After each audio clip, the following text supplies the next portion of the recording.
জন্ম, মৃত্যু এবং পুনর্জন্ম হল হিন্দু ধর্মের মূল বিশ্বাস। পুনর্জন্ম, যার মানে রিবার্থ বা রিইনকার্নেশন। অন্যদিকে পুনরুত্থান হল খ্রিস্ট ধর্মের মূল বিশ্বাস। পুনরুত্থান, যার অর্থ পুনরায় ওঠা, রাইস আপ বা রেজারেকশন। পুনর্জন্ম হল হিন্দু ধর্মের এবং পুনরুত্থান হল খ্রিস্ট ধর্মের বিশ্বাসের মূল মেরুদণ্ড।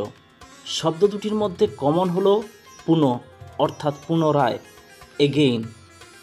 অনেকে মনে করেন এই দুইটি বিশ্বাসের অন্তর্নিহিত অর্থ একই, শুধুমাত্র ব্যাখ্যা আলাদা। সত্যি কি তাই? আসুন আমরা এই ভিডিওতে জানার চেষ্টা করি পুনর্জন্ম এবং পুনরুত্থানের অর্থ, এর ব্যবধান এবং পার্থক্য কী। পুনর্জন্ম হিন্দু ধর্মের বিশ্বাস। বেদ ও দর্শনশাস্ত্র অনুসারে প্রত্যেকটি জীবকে, শুধু মানুষ নয়, যার মধ্যে প্রাণীও রয়েছে, যাদের মধ্যে প্রাণ আছে, তাদের সকলকে জন্ম, মৃত্যু এবং পুনর্জন্মের মধ্য দিয়ে যেতে হয়। এটিকে বলা হয় সংসারা। এই বিশ্বাস অনুসারে সমস্ত জীবের একটি আত্মা আছে, যা ব্রহ্মের অংশ। এই আত্মা, যা মৃত্যুর পরে একটি দেহ থেকে আর একটি নতুন দেহে স্থানান্তরিত হয়। আত্মা যে কোনো জীবন্ত প্রাণীর শরীরে যেতে পারে, শুধু মানুষ নয়, যে কোনো প্রাণী। এই পুনর্জন্মের কারণ বা উদ্দেশ্য কী? পুনর্জন্মের একটাই কারণ, তা হলো জীবের কর্ম। যেমন কথায় আছে, যেমন কর্ম তেমন তার ফল। এই কর্মফল এই জীবনে নয়, বরং পরের জীবনে মেলে। ইহজীবনে নয়, পরলোক জীবনে। একবার একটি জীবের মৃত্যু হলে তার আত্মা তার আগের জীবনের কর্মফলের উপর নির্ভর করে সেটি কোন প্রকৃতির দেহ ধারণ করবে। এই কর্মফল 3 প্রকৃতির হয়। 1, যারা সাত্ত্বিক কর্ম করে তারা উন্নত প্রজাতি লাভ করে। 2, যারা রাজসিক চরিত্রের লোক তারা মধ্যম প্রজাতি ধারণ করে। 3, যারা তামসিক প্রকৃতির লোক তারা জঘন্য যোনিতে জন্ম লাভ করে। উদাহরণস্বরূপ, যদি একজন ব্যক্তি পূর্ববর্তী জীবনে ভালো কর্মফল থাকে, তাহলে তাদের আত্মা পুনর্জন্ম হবে মানুষ রূপে। যাদের কর্ম মন্দ, তারা জীবজন্তু, পোকামাকড় হয়ে জন্ম নেবে। সংসারের প্রতি আসক্তি ও পাপ কর্মের জন্য কর্মফল ভালো হয় না, যার ফলস্বরূপ জীব জন্ম, মৃত্যু ও পুনর্জন্মের চক্রে অবিরত ঘুরতে থাকে। এই জন্ম, মৃত্যু, পুনর্জন্ম চক্রাকারে অবিরত ঘুরতে থাকে, যা এন্ডলেস, কখনো শেষ হয় না। এই পুনর্জন্মের ফল কি, রেজাল্ট কি হয়? একটি আত্মাকে কেন জন্ম, মরণ ও পুনর্জন্মের চক্রে ঘুরতে হয়? একজন হিন্দু জীবনের চূড়ান্ত লক্ষ্য হল মোক্ষপ্রাপ্তি। মোক্ষ মানে সংসার থেকে মুক্তি। জন্ম, মৃত্যু, পুনর্জন্মের বন্ধন থেকে বেরিয়ে এসে ব্রহ্মার সাথে, পরমাত্মার সাথে মিলনকে বলা হয় মুক্তি বা মোক্ষ। একটি জীব বহুবার পুনর্জন্ম হওয়ার পরে এটা ঘটতে পারে। একজন হিন্দু বহুবার জন্মের মধ্য দিয়ে চূড়ান্ত জ্ঞান লাভ করে কি করে এই জড় প্রকৃতির সীমাবদ্ধ সংসার থেকে নিজেকে মুক্ত করা যায়। একবার এটি ঘটলে একজন হিন্দুর আত্মা আর অন্য সত্তায় পুনর্জন্ম হবে না। তিনি সংসারের সকল মায়া, মোহ, অভিলাষা থেকে মুক্ত হয়ে মোক্ষ লাভের জন্য ব্রহ্মের সাথে পুনরায় মিলিত হবে। এখন আলোচনা করব পুনরুত্থান সম্পর্কে। পুনরুত্থান কথাটির অর্থ হলো পুনরায় ওঠা।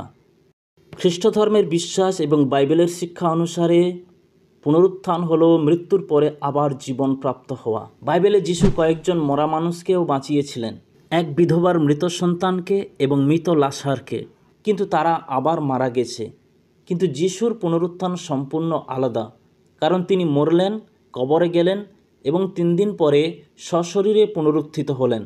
তারপরে আর তার মৃত্যু হয়নি।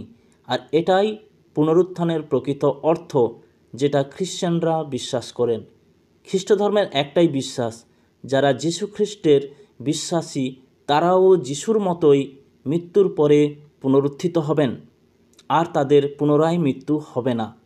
যেমন যীশু খ্রিস্ট নিজের মুখে বলেছিলেন, আমি পুনরুত্থান ও জীবন, যে আমাকে বিশ্বাস করে সে মরিলেও জীবিত থাকিবে। বাইবেলের শিক্ষা অনুসারে যীশুখ্রিস্ট যেদিন পুনরায় জগতে আসবেন, তখন খ্রিস্ট বিশ্বাসীরা পুনরুত্থিত হবেন এবং তাদের নিয়ে খ্রিস্ট স্বর্গে যাবেন। তারপরে অন্তিম দিনে ভালো এবং মন্দ সকল প্রকার লোকের পুনরুত্থান হবে শেষ বিচারের জন্য। এই পুনরুত্থান বা রেজুরেকশনের কারণ কি?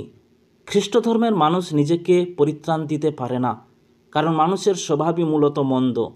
পাপ হলো মানুষের শত্রু। পাপ প্রকৃতি আমাদের সকলের মধ্যে রয়েছে। এভাবে আমাদের ভালো কাজও আমাদের বাঁচানোর জন্য যথেষ্ট নয়। আমরা একজন ত্রাণকর্তা যীশু খ্রিস্টের উপর বিশ্বাস করি, যিনি এই পৃথিবীতে নেমে এসেছিলেন, মানুষের পাপের ভার গ্রহণ করলেন এবং তার মূল্যবান রক্ত দ্বারা ক্রুশে প্রতিটি মানুষের পাপের কাজের জন্য প্রায়শ্চিত্ত করেছেন। তিনি আমাদের পাপে মৃত্যুবরণ করেছেন, কিন্তু ধার্মিকতায় মৃত্যু থেকে পুনরুত্থিত হয়েছেন। অতএব যে কেউ তাকে বিশ্বাস করে তার পাপ ক্ষমা হবে। সে কখনো মরবে না, কিন্তু অনন্ত জীবন পাবে। মুক্তি পাওয়ার জন্য যা করতে হবে তা হলো যীশুখ্রিস্ট ও তার কৃতকর্মের ওপর বিশ্বাস করা এবং খ্রিস্টকে ত্রাণকর্তা হিসাবে গ্রহণ করা। এখন আসুন আমরা দেখি পুনরুত্থানের রেজাল্ট বা ফল কি হবে। পুনরুত্থিত খ্রিস্ট বিশ্বাসীরা স্বর্গের অধিকারী হবে।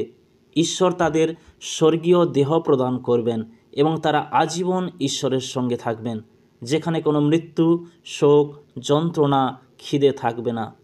আর যারা যিশুর কথা জেনেও তাকে অস্বীকার করেছে, বিশ্বাস করেনি, তাদের ঈশ্বর চিরকালের জন্য নরকের আগুনে ফেলে দেবেন, যেখান থেকে কেউ কখনো ফিরতে পারবে না।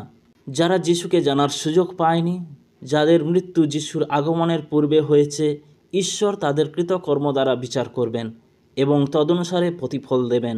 ইহা ঈশ্বরের হাতে রয়েছে। তিনি কি করবেন তিনি জানেন। এখন আসুন আমরা দেখি পুনরুত্থান ও পুনর্জন্মের মধ্যে পার্থক্যগুলি কি কি। পুনর্জন্ম শুধুমাত্র মানুষের হয় না, প্রতিটি জীবাত্মার হয়। অন্যদিকে পুনরুত্থান কেবল মানুষের হবে যারা যীশু খ্রিস্টকে বিশ্বাস করে তাদের স্বর্গীয় জীবনের উদ্দেশ্যে, আর যারা অবিশ্বাস করে তাদের অনন্তকাল নরকের নিমিত্ত। 2. পুনর্জন্ম বারংবার ঘটে। এটি ক্রমাগত চলতে থাকে, কখনো শেষ হয় না। অপরদিকে পুনরুত্থান কেবল একবার হবে, সেটাই প্রথম এবং শেষ। কোনো সেকেন্ড চান্স থাকবে না। আমরা মানব জীবন পেয়েছি, এটা বারবার পেয়ে আবার পৃথিবীতে ফিরে আসব না। একটাই লাইফ, তারপর আছে বিচার। তাই যা করবেন এই জীবনেই করুন। নম্বর 3 হলো পুনর্জন্মে জীবাত্মা দেহের মৃত্যুর পর এক দেহ থেকে আরেক দেহে চলে যায়, আর এইভাবে চলতে থাকে যতক্ষণ না মোক্ষপ্রাপ্তি হয়। অন্যদিকে পুনরুত্থানে শরীরের ক্ষয় হয়ে যাবে, কিন্তু আত্মা অবিনশ্বর, অন্য কোনো দেহে স্থানান্তরিত হয় না। বরং ওই একই আত্মা যখন স্বর্গে যাবে, তখন ঈশ্বর সেই আত্মাকে একটি স্বর্গীয় দেহ বা আত্মিক শরীর প্রদান করবেন, যার কোনো মৃত্যু বা ক্ষয় হবে না। সে অনন্তকাল বেঁচে থাকবে। কনক্লুশন: পুনর্জন্ম এবং পুনরুত্থান দুটি ভিন্ন মতবাদ এবং বিশ্বাস। পুনর্জন্ম এবং পুনরুত্থানের লক্ষ্য যদিও ঈশ্বরের সাথে সম্মিলিত হওয়া, তবুও এই দুইটি প্রক্রিয়া সম্পূর্ণ ভিন্ন।